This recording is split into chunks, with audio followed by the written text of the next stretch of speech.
Eu posso falar com toda certeza que Ryukishi ficou conhecido por causa de Higurashi. Porém, ele ainda é apenas o maluco que escreveu Higurashi. Um anime que é lembrado por causa das suas cenas de violência, o sangue espirrando para todos os lados e, claro, a sensação de não estar entendendo nada do que está acontecendo nessa grande rinha de loli. A violência está sempre presente em suas obras, seja Higurashi, Umineko, Calendoscópio e agora Silent Hill Zeph. Ele sabe criar uma narrativa sufocante e intensa que, em primeiro momento, não entrega nada pra você. E conforme você avança e você vai entendendo melhor essas camadas, você percebe que, na verdade, você é um péssimo detetive, exatamente igual o Battler. Na verdade, até um pouco pior, porque talvez você realmente não esteja entendendo nada. Porém, quando você chega no final, você sente um orgulho de ter conseguido chegar até aqui e ter vivido esse grande momento, essa grande experiência, que não vai ser todos que vão experimentar, porque, meu Deus, 20.000 horas para terminar uma visual novel. Porém, escondido por baixo de todas essas milhares de horas de visual novel, essa grossa camada de sangue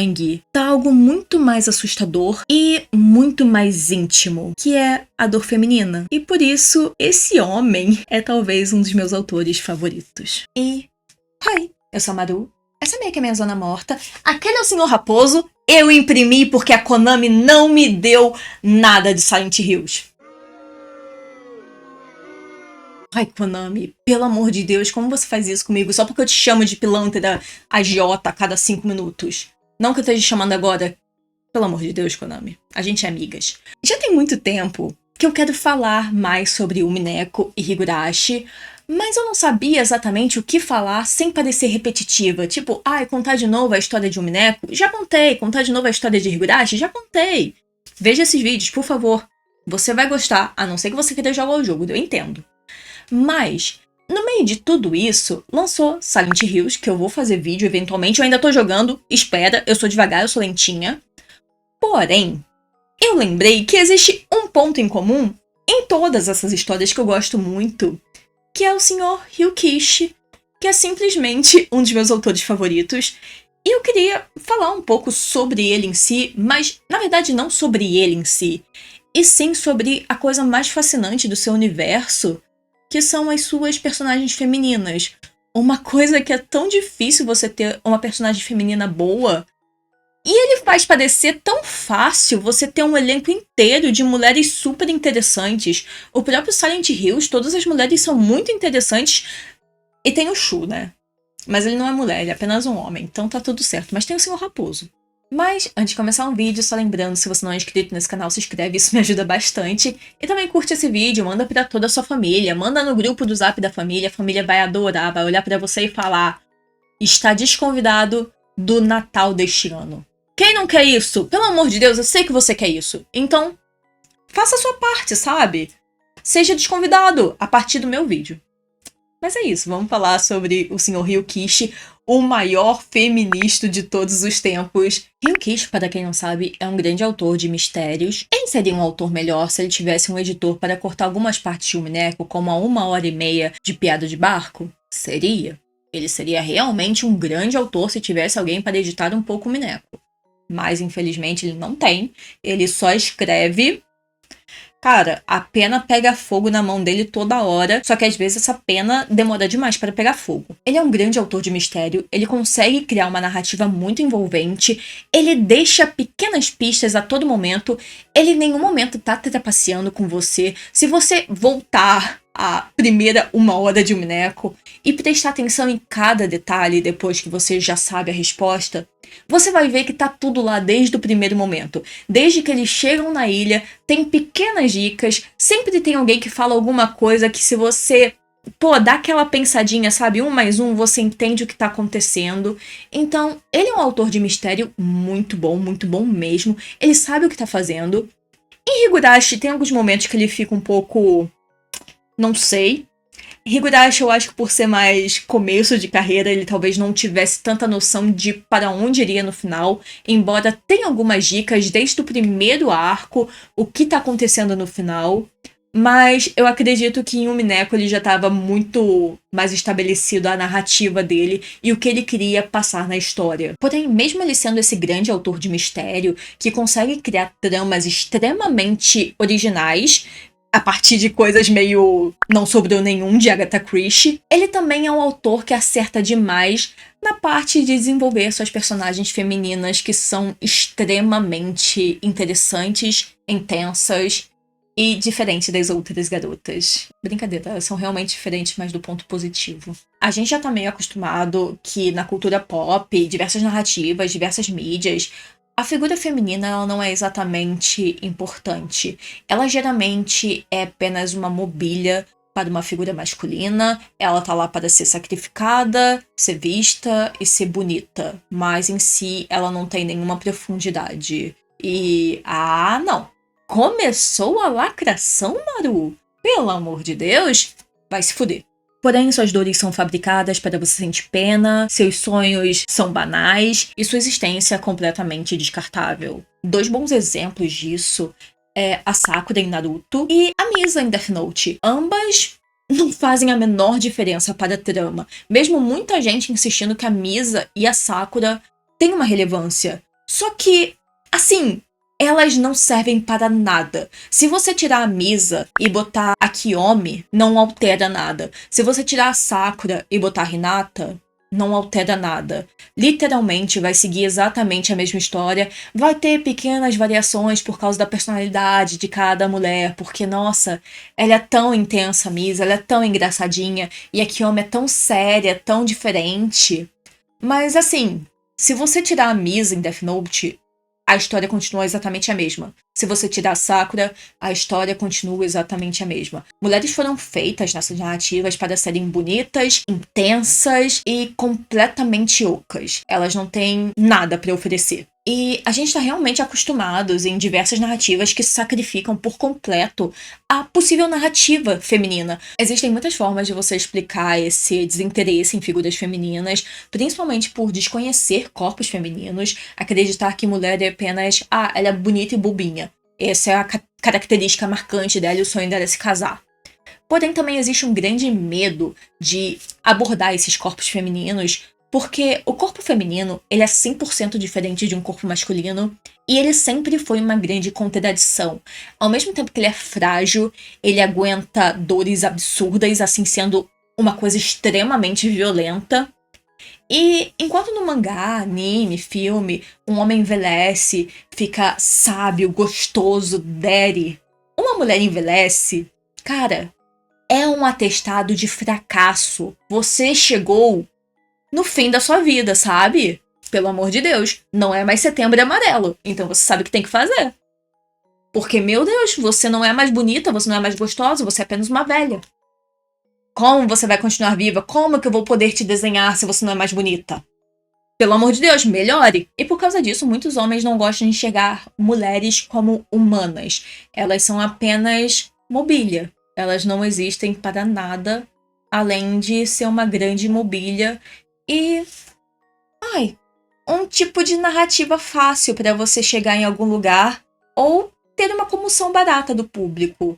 Porém, o Ryukishi, ele acaba não indo para esse lado no momento em que ele coloca suas personagens femininas em posições completamente diferentes do que a gente está acostumado. Obviamente, as suas obras são muito 100% fenas malucas. Em diversas obras, o corpo feminino sangra para morrer, mas o Ryukishi segue por um lado oposto. Para ele, o sangue é um lembrete de que o corpo feminino é repleto de dor, transformações, enlouquecimento e, claro, humanas e não uma simples mobília. As suas personagens são muito humanas e por isso que elas estão sempre cobertas de sangue. É como se deixasse claro que elas estão, eventualmente, em uma grande transformação. Elas nunca estão paradas no mesmo lugar. E, sim, o Ryukishi ainda é só um homem, ele tem suas falhas, ele tem momentos que você fica...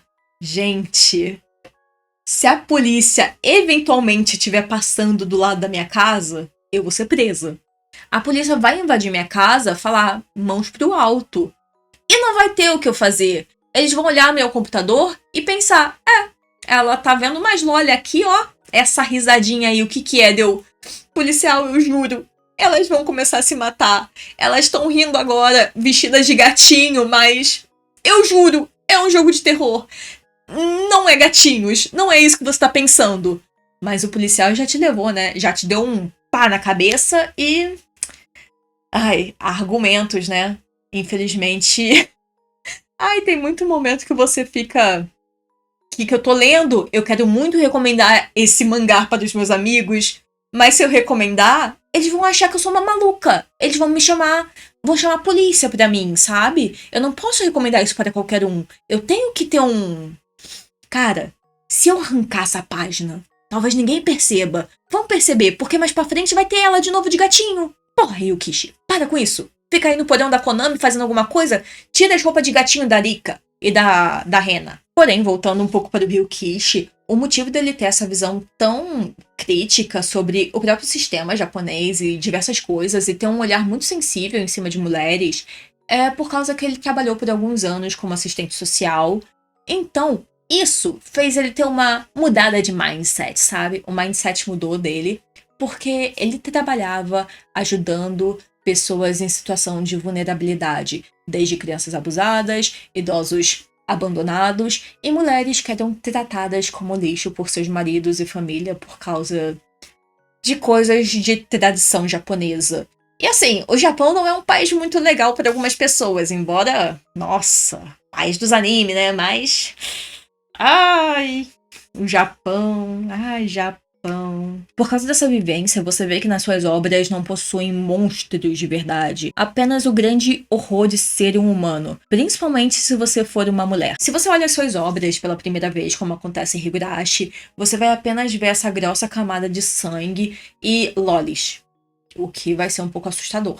Porém, se você consegue passar essa parte do loli, você dá uma chance pro Ryukishi, você acaba chegando numa obra que consegue ser extremamente sensível e íntima em alguns momentos. Mesmo sendo esse mistério repleto de sangue, ele traz um conforto estranho pra você, e às vezes você vai encontrar uma personagem que você vai falar: nossa, eu gosto tanto dela, mas ela não é como eu. Porque ela é maluca. E eu não sou tão maluca assim. Tipo a Erika. Pô, a Erika...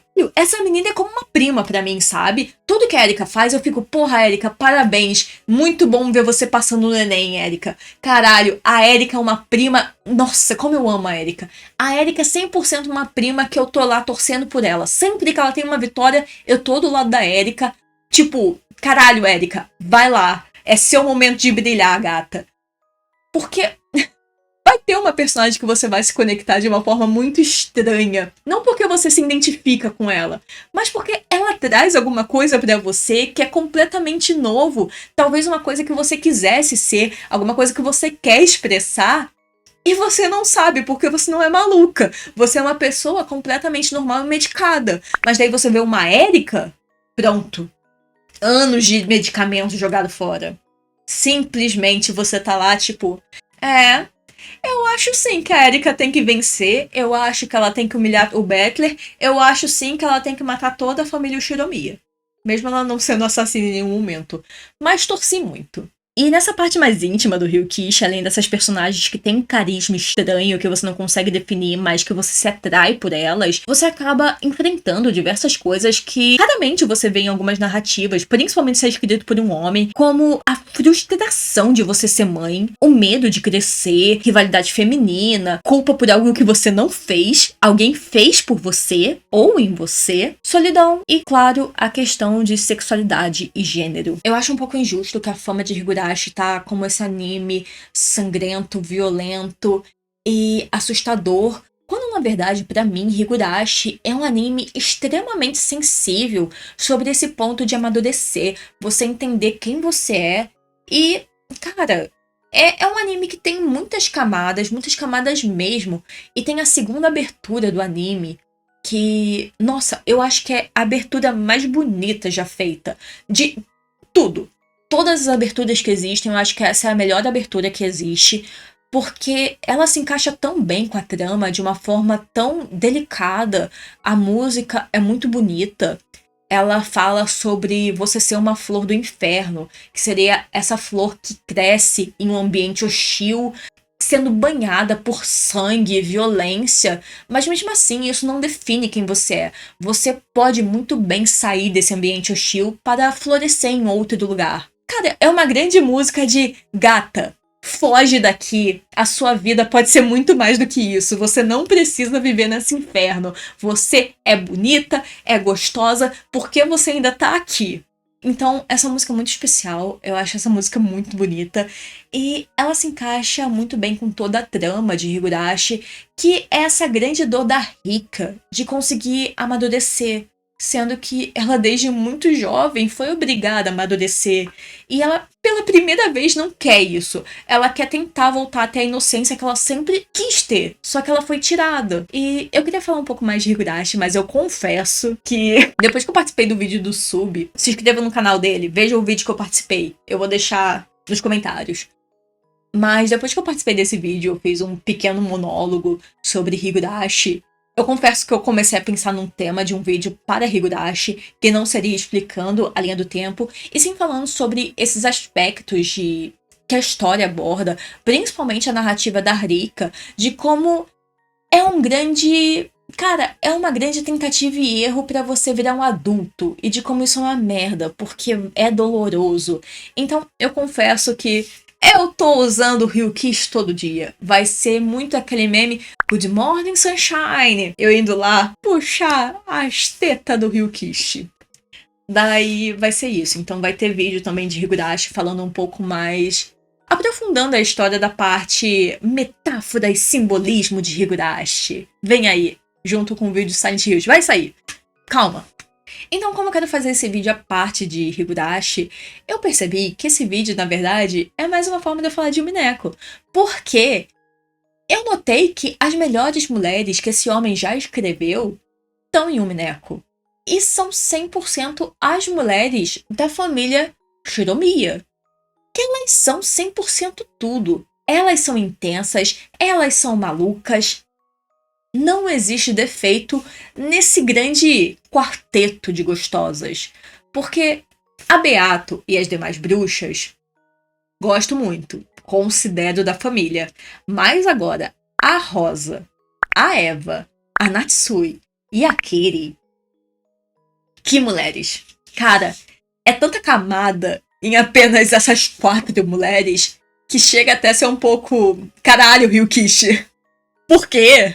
É só um jogo. E, assim, o Umineko, pra quem não sabe, mesmo ele sendo uma grande visual novel de não sobrou nenhum de Agatha Christie, só que versão Japão, é uma obra 100% feminista. Mas assim, você terminou o Umineko e você não saiu como Wagner Moura no comercial de Marisa, falando que o seu sonho é ser mulher, você leu errado. Eu queria ter nascido mulher, pra poder gerar uma vida... Poder chorar mais, sem me envergonhar, rir à toa se quiser, ser mais vaidoso, mais sensível, pra ter o poder de seduzir e o prazer de ser conquistado. Nossa. Do que adiantou você ter lido 2.000 horas de Umineko se você não consegue entender nenhuma palavra? Tem que ver isso aí, né? Você sabe que eu tô falando com você. O que eu mais gosto das mulheres em Umineko é o fato de que todas elas são adultas e suas narrativas acabam se comunicando, não se comunicando exatamente porque eu não sou mãe, mas me cativando mais. Você tem uma mulher que odeia a filha, você tem uma mulher num casamento merda que não tem nada que ela possa fazer, você tem a tia Eva, e você tem uma mina que é a rivalidade feminina em corpo humano. Ela é 100% rivalidade feminina, reencarnou nela. O que tudo isso torna a obra muito intensa, muito interessante. No começo de Umineko você tem a família Shiromiya, que é essa família completamente tradicional, onde tem um homem no poder, e a próxima pessoa no poder vai ser um homem, independente do que aconteça.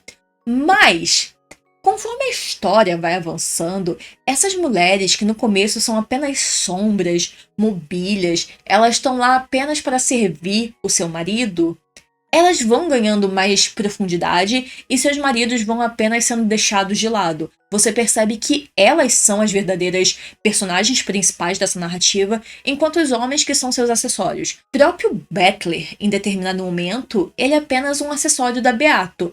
Ele tem sua importância narrativa, ele realmente tem alguma coisa ali, Mas a história da Beato, a história é 100% da Beatrice, então o Battler, mesmo tendo a sua relevância, ele ainda é apenas um homem, e homem é objeto aqui.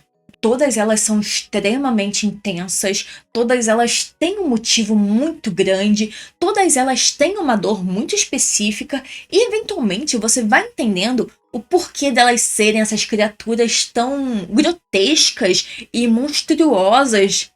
Menos a Kiri. A Kiri é 100% maluca. Cara, eu entendo onde ela tá, eu entendo a narrativa dela, mas pra mim, cara, ela é 100% fé nas malucas. Cara, que mulher. Eu me casava com ela. Porra, eu me casava com essa mulher sem pensar 2 vezes. Ah, e lembrando, a partir daqui vai ter alguns spoilers de Umineko. 4 mulheres, elas são 100% chantilly com a cerejinha em cima de Umineko. Elas são o que fazem valer a pena. Elas são o que fazem você ter um interesse maior. Pelo menos pra mim. Sempre que a Eva tava em cena, eu tava feliz. Tanto que o 3º arco é 100% da tia Eva. É o meu arco favorito. Não existe arco melhor pra mim. Cara, você bater de frente com o arco da Eva é muito difícil, porque, cara, Eva, que mulher. E o Ryukishi é uma pessoa que é muito legalização da rivalidade feminina. Ele consegue entender que a rivalidade feminina, ela é uma coisa complicada, não é uma coisa tão fácil assim de você não tratar, porque ela existe e ela vai continuar existindo. Ele entende aqui em Umineko, também outras narrativas dele, que essas mulheres não se odeiam porque elas são mulheres. Elas não têm nada contra o fato de é uma mulher, a não ser a Kiri. A Kiri é 100%. Porra, essa vagabunda... não é rivalidade feminina porque eu sou melhor do que essa vagabunda. Essa é a mentalidade da Kiri, então, no caso dela, é rivalidade feminina sim, é legalizado para ela e ela vai sim atirar na cabeça de uma otária que chegar perto do homem dela. O homem dela não. Mas voltando, cara, eu perco o foco muito rápido, né, porra. Ele consegue colocar de que todas elas cresceram nesse ambiente que é a família Shiromiya, onde elas entendem desde muito cedo que só tem espaço para uma delas. Só uma delas pode ser a relevante. Só uma delas pode ser importante. A outra vai ser um resto. Uma pessoa digna de pena. E a pena é um sentimento que todas elas odeiam com todas as suas forças. Então, elas sabem que só tem espaço para uma delas ser importante. E se ela falhar, ela é apenas descartada.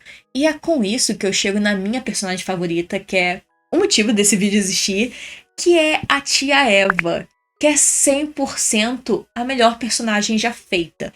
Para mim, ela é a pessoa mais humana de Umineko, ela é a pessoa mais intensa e mais interessante. Mesmo tendo a Beato, eu ainda prefiro muito mais a tia Eva. Ela tem um espaço muito grande no meu coração. A cada acerto da Eva, eu tô lá para sorrir. E cada erro dela, o nascimento de George, eu tô lá para tocar o ombro dela e falar: não se preocupe, é só o George, ele vai morrer. A tia Eva, ela é uma figura horrível. Ela é uma pessoa nojenta, grotesca, elitista. Ela vai chegar num pobre e falar: nossa, você é tão pobre, tão fudido. Ela é manipuladora, ela é cínica. E tudo isso porque o mundo criou ela pra ser desse jeito. E ela não tem nada que possa fazer porque ela sabe que ela é apenas um pedaço de nada. Desde pequena, a Eva entendeu que ela cometeu um grande erro quando nasceu, que foi ser mulher. No momento que ela nasceu uma mulher, ela perdeu tudo. Ela perdeu o afeto do seu pai, a atenção e a possibilidade de ser o filho principal, que estava reservado ao seu irmão mais velho. Porém, ela entendeu que, como ela não tinha valor por ser mulher, ela tinha que conseguir valor de outra forma. Assim ela começa a estudar, tenta se provar útil. É questão de tempo até ela perceber que não, ela não tem espaço nesse mundo. Porque como mulher, ela é apenas uma grande moeda de troca. Ela não tem nenhuma relevância para a família Shiromiya. O Kinzo vai usar ela apenas para ter um casamento arranjado com algum sócio dele, e isso vai trazer algum benefício para a sua empresa. E assim a Eva já não é mais nenhum problema da família Shiromiya. Ela é apenas uma mulher que vai seguir em frente com outra da família, e se ela for boa, ela vai dar um filho homem. Porque se ela for uma falha, ela vai dar uma filha mulher também, que vai se repetir exatamente o mesmo ciclo. A Eva, ela tem todas essas camadas de medo, frustração e uma dor que ela nunca falou com ninguém. Ela se manteve 100% na sua dor, o que leva ela a enlouquecer de uma forma incrível. Mas ela também fica alimentando essa dor mais e mais e acaba tendo George na esperança de que, cara, finalmente eu vou ser validada porque eu tive um filho homem. Porque assim, eu como Eva, mesmo sendo a pessoa mais incrível dessa família, nunca vou ter nada. É mais fácil o meu irmão agiota ter alguma coisa do que eu. Porque eu ainda sou só uma mulher. E é muito legal você ver a evolução da Eva e como ela reage com a sua família. Ela odeia todas as mulheres porque é realmente essa competição de que só uma delas pode ser importante para a família Shiromiya. Nenhuma delas tem um papel definido ali. Então, ela precisa conseguir esse papel. Ela e a Natsui brigam constantemente porque ambas estão lutando exatamente pela mesma coisa, que é a validação dessa família. Eventualmente, a Natsui tem a filha, que é a Jéssica, o que é horrível. E a Eva acaba se vendo muito na Jéssica. As duas têm muitas coisas em comum. E assim, a Jéssica tá passando exatamente pela mesma coisa que a Eva quando jovem. Porém de uma forma diferente, já que a Jéssica parece não ter tanta interesse em se provar. Mas ela tá passando exatamente pela mesma pressão psicológica do pai, o desinteresse da sua mãe, tudo isso. Todo mundo só caga pra Jéssica. A Eva podia muito bem estender a mão para sua sobrinha. A Eva podia muito bem colocar a mão no ombro da Jéssica e falar que entende tudo que tá acontecendo, que ela consegue ver a Jéssica pelo que ela é e não pelo que é esperado dela, que ela não é apenas uma moeda de troca por ser uma mulher, que ela não é uma falha por ser uma mulher. Só que a Eva tem tanto medo de ajudar uma mulher, ajudar alguém dessa família, e isso acabar derrubando ela. Por isso, todas as mulheres de Mineko, pelo menos da família Shiromiya, têm essa mesma mentalidade do, porra, ainda bem que ela tá se fudendo e não eu, porque, caralho, eu me dei bem por não estar naquela posição neste momento, mas eu preciso continuar atenta, porque a qualquer momento pode ser eu a próxima a se fuder. Eu gosto muito de como todas essas mulheres estão em um estado de alerta muito grande. A Rosa, a forma que ela odeia a filha, porque ela coloca todas as dores dela em uma criança. Porque ela acredita realmente que tudo tá dando errado por causa dessa filha que nasceu. Porque diferente da Eva, que é uma ótima mãe, a Rosa não tem a menor... Cara, a Rosa, ela nunca deveria ter sido mãe. Ela não nasceu para ser mãe. Ela tem uma coisa de abandono muito forte nela, mas todo mundo impôs que ela deveria ser mãe porque assim ia segurar o marido. O que não deu certo, porque o marido foi comprar cigarro. Eu acredito que, assim como Odette Reutemann, Rosa seria um ótimo pai ausente. Ela seria um pai que aparece às vezes, dá um sorvete para Maria e vai embora. Ela nasceu para ser um pai, não uma mãe. Só que, infelizmente, ela tá presa nessa posição. Mesmo ela odiando essa criança com todas as suas forças. Ela se esforçando ao máximo para ficar longe da Maria. Ela não quer estar com a Maria, mas todo mundo obriga essa mulher a ser uma boa mãe. E quando ela deita a Maria na porrada... Nossa, como você é ruim para essa criança. Por que você teve se você não ia cuidar? As mulheres de Mineko estão muito nessa posição do que é esperado de uma mulher na sociedade, mas a realidade é que às vezes elas não nasceram para ser mães, elas não nasceram para serem boas esposas, elas só queriam estar existindo na delas. Só que infelizmente foram obrigadas a fazer diversas coisas porque é aceito pela sociedade e é uma forma de validar que elas não são apenas um peso morto. E no meio de tudo isso, tem a Beato, que ela é muito especial pra mim, só que tem uma pessoa que acaba gostando da Beato muito mais do que eu e fala de uma forma muito mais bonita que eu. Eu sou apenas um palhacinho que faz ha. E então eu chamei o John para falar da Beato. O Mineko é uma história de mistério, mas como todo bom mistério, o crime é só a superfície.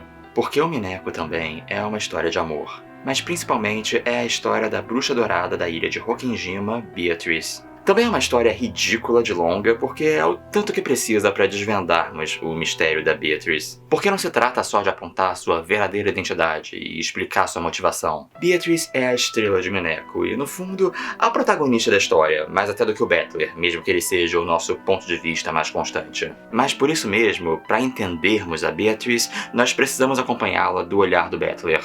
Ai, John, do traje do John, seu machista, você vai falar sobre a mulher através do olhar do homem? No vídeo sobre as mulheres do Rio Kish? E no canal de uma outra mulher? Sim, eu vou. Às vezes o male gaze é importante para entender a obra, sua voz retórica que eu criei na minha cabeça. Para começar, a Beatrice é como um ogro ou uma cebola. Ela tem muitas camadas. A cada arco de um Mineko, ela assume um papel diferente especificamente pro Battler. No primeiro arco, ela mal aparece, mas a sua presença tá por toda parte. Um nome, um quadro, a assinatura dourada em uma carta é tudo que precisa. Ela é o bicho-papão, uma lenda que pode se tornar real. Mas aí no segundo arco, ela se revela e assume o posto de vilã, sádica e carismática. A dominatrix que transforma a humilhação do Battler em espetáculo. Mas ao mesmo tempo, ela vai deixando de ser só a Beatrice e vira a Beato, a parceira de jogo do Battler, a melhor amiga dele de química arrebatadora. É isso que leva ela, no arco seguinte, a se transformar em uma grande anti-heroína, pique eu posso consertá-la, tentando provar pro Battler que ela é digna de redenção e de derrotar uma vilã maior ainda. Mas é claro, isso era uma grande mentira, mais um dos seus planos de manipular o Battler e fazer ele confessar que acredita em bruxas. Mas ao mesmo tempo, não é totalmente verdade que era tudo mentira. É só que a Beato não estava pronta para se expor de forma vulnerável, então ela só pode se expressar como mais uma parte da performance. À medida que os arcos passam, ela continua se reinventando, como a catatônica, depois a donzela passiva, o que depois ela inverte e vira a grande heroína que vai salvar o Battler de donzela em perigo, de um casamento à força.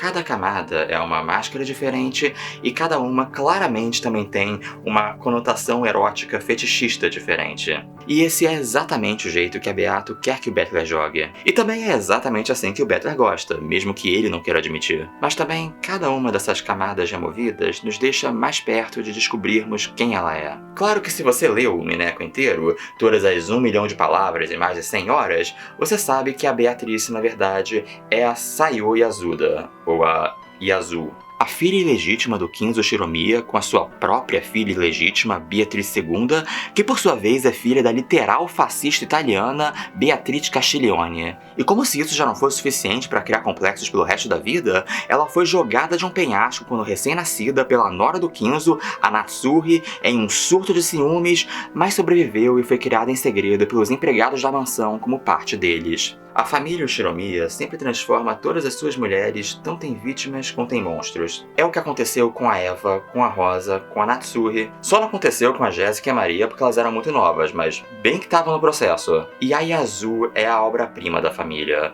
a maior vítima e o maior monstro de todos. Mesmo antes dela saber da sua origem trágica, ela já vivia uma vida de vazio e disforia. Confusa com a sua identidade, com seu gênero, com sua sexualidade, com um corpo que não se conforma ao ideal de masculino ou feminino. Se você leu o Mineko com atenção, você percebeu que é bem implícito que ela é uma mulher trans. E mesmo se isso não for encarado como um fato concreto, ela, no mínimo, com certeza é uma pessoa queer. De qualquer forma, a Yasu é uma pessoa solitária que deseja ser amada, mas não sabe como e teme que ela sequer seja digna de amor. E para explorar isso de forma segura, ela cria várias personas diferentes. Assim, ela é a Shannon, a tentativa de ser um ideal de feminilidade puro e submisso que busca a relação heteronormativa perfeitinha com aquele sapatênis broxa da Georgia. Ela também é o Canon, sua única persona masculina, que é por onde ela, ou nesse caso ele, se permite expressar mais ressentimento pela sua posição. O Kenan odeia o próprio corpo e a própria existência, e acredita que ele não pode ser mais do que mobília. Mas mesmo assim ele acaba achando validação e carinho com a Jessica. E claro, ela também é a Beatrice, a sua persona mais complexa e refinada. A vilã dramática, a lenda que se tornou real, o maior mistério de todos. Ela é a Yazoo que transformou a dor em performance e escolheu ser um mito antes de ser uma vítima. Ela é como um super Édipo Rei. Se o outro estava lá chorando porque matou o pai e comeu a mãe, ela descobriu uma verdade incestuosa muito mais terrível. Ela descobre que ela não só é parte dos Oshiromiya, mas ela é fruto do estupro do seu pai à sua própria filha. E como se ela já não se sentisse inadequada e indigna de amor, ela descobre que ela é simultaneamente tia e prima das 3 pessoas com quem ela se envolveu. Ela teve tirado tudo o que ela tinha direito nessa família e ainda assim ela herdou todas as dores e todos os traumas concentrados. Em um mundo melhor, onde ela não é renegada pela sua família, ela poderia ter sido Leon Shiromiya, a sua versão não binária e sem traumas.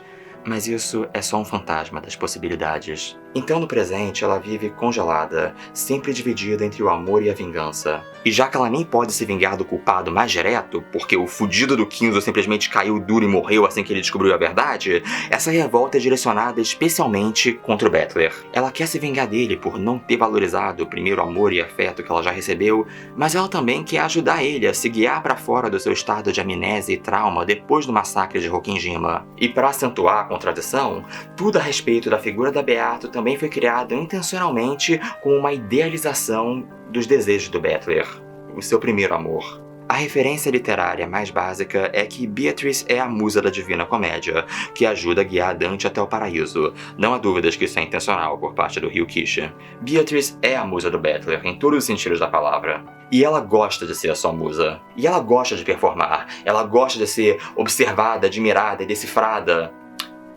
mas nos seus próprios termos. Então, ao invés de uma musa passiva, tudo foi planejado e deliberado por ela, para que o Battler ache que ele está fazendo tudo por agência própria. Mas foi ela que criou o seu próprio mistério sob medida para ele. Porque na sua essência, o Battler é um detetive. Ele é um péssimo detetive, mas ele é fundamentalmente um detetive. E ele é apaixonado pela Beato porque ela é um mistério. Um dos princípios que move Mineko nas suas divagações é o aforismo: sem amor, não se pode enxergar. É o que separa um bom mistério de um mero exercício de lógica, seja em livros de detetive ou com pessoas. É o que separa o Battler da Erika, que em todos os outros aspectos é uma detetive muito mais competente, mas que encara o mistério como um jogo de dominação, como algo a ser profanado e conquistado. Resolver o mistério, desvendar o culpado, precisa ser um ato de amor e empatia, tanto quanto um ato de lógica e dedução. Em um escopo maior, é sobre conciliar o lógico e o emocional, a ciência e o esotérico, o mistério e a fantasia. Sayo Yasuda deseja ser amada, mas ela tem medo de ser vista de verdade. Então, com o Beato, ela cria o jogo pro Battler porque ela precisa de alguém que aceite atravessar o labirinto que ela criou sem quebrar as regras. Beatrice nunca quis só ser admirada, ela quis ser compreendida. E é por isso que ela cria um jogo que só pode ser vencido por alguém que ame o mistério de verdade. E quando há amor, o mistério não termina, ele se ilumina. Nenhuma delas tem uma dor que é bonita, que é apenas um acessório no roteiro, que é uma dor fácil de você entender. Não, elas têm uma dor muito intensa e nenhuma delas quer ser curada. Todas essas mulheres, elas pulsam ódio, elas pulsam... Cara, elas pulsam alguma coisa muito viva, igual o sangue. E nenhuma delas quer ser curada. Nenhuma delas quer sua empatia, porque... isso seria nojento pra elas. Você ter pena delas é a pior coisa que você pode sentir por qualquer mulher do Ryukishi. Você sentir que uma delas é coitadinha, caralho, eu acho que se você fizesse isso na frente da Beato, da Eva, da Rika, qualquer uma delas, ela ia começar a rir de uma forma maníaca, enquanto pega uma tesoura e fica cravando no teu olho, falando, quem tá com pena agora? Hein? Porque todas elas... a empatia é o pior sentimento que você pode ter por elas, pelo simples fato de que isso colocaria elas numa posição de humilhação, numa posição vulnerável, o que todas elas lutam contra. Principalmente a Eva. A Eva e a Beato, cara, você sentir pena ou ter alguma coisa. Ai, empatia pela BA. Ela vai te matar, meu anjo. Ela não quer sua pena, ela não quer sua empatia, ela não quer sua dó. Ela quer que você veja ela como ela é. E, cara, isso é tão intenso, bonito, tão. Caralho. Que lindo, mano. No próprio jogo, quando algumas pessoas demonstram ter pena da Rika, ela começa a rir igual uma maníaca. Ela olha pro fundo do olho da pessoa e questiona: por que você tá com pena de mim? Você nem sabe o que eu tô vivendo? Ou então, tá, você tá com pena, o que você vai fazer? Isso só faz você se sentir melhor, né? Mas isso não muda nada na minha vida. E durante o próprio Mineco também, quando algumas pessoas sentem pena da Rosa ou da Eva, caralho! A Rosa pega um 3/8, sabe? E a Eva vira uma gostosa e mata todo mundo. Porque é isso que ela faz. Pô, a Eva é simplesmente perfeita. Ainda tem um momento de que ela aceita a culpa de assassina da família para defender a porra da filha dos assassinos da sua família. Então, ela realmente despreza para um caralho a empatia e a pena. A dozinha é a coisa que ela não quer. Pô, você ficar com pena, ai, tadinha da Eva, perdeu todo mundo. Nossa, a Eva perdeu toda a família, agora tem que cuidar da criança. Não, ela fala, mano, eu vou assumir o papel de filha da puta. Eu vou fazer terror psicológico nessa criança até ela não aguentar mais, até ela querer pular de um prédio, porque ninguém vai sentir pena de mim. Pena é coisa de otário. Quem tem pena é galinha. E eu quero que todo mundo que sente pena de mim vá se fuder. Mas, eventualmente, cara, também tem toda a parte de que a Eva faz isso para proteger a Andy, já que ela não queria que a garota soubesse, mas também muito isso de que ela não quer ninguém tendo piedade dela, porque isso é patético, isso seria a coisa mais humilhante que iria acontecer na vida dela. Você apareceu no final do vídeo? Então tá bom. Não? Sem beijo? Tá bom, sem beijo, sem beijo. Mas o gato apareceu para finalizar o vídeo, então eu acho que é isso. Eu queria falar um pouco mais, mas eu tô tentando fazer vídeos menores e eu acho que esse vídeo já vai ficar grande e eu vou ter que editar tudo, mano. Ai, que inferno! Mas eu acho que é isso esse vídeo. Eu queria falar mais, eu acho que eu não falei o suficiente, mas é isso, né? Até. O que você tá vendo? Oh, caralho, o fantasma fica ali. Ai.